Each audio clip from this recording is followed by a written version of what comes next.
கிளாஸ்ல எத்தனை பேர்? 45 பேர் சார். எதிரில் உட்கார்ந்துருக்கிறானே ஒரு கருப்பன், அவன் தான் நான் சொன்ன பையன். ஆமா, யார் இங்க அறிவழகன்? நீதானா?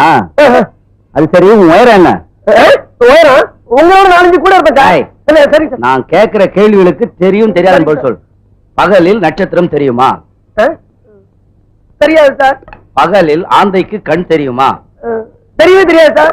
ஆமைக்கு வேகமாக ஓட தெரியுமா? சத்தியமா தெரியாது சார். பாத்தீங்களா சார், நீங்க எவ்வளவு கேள்வி கேட்டீங்க. எல்லாத்துக்கும் தெரியாது தெரியாதுன்னு சொன்னானே தவிர ஒரு கேள்விக்காவது தெரியும்னு சொன்னானா சார்? இவ்வளவு அறிவுள்ள பையனை 18 வருஷமா ஒரே வகுப்புல வச்சிருந்ததுக்காக நீங்க டிஸ்மிஸ்.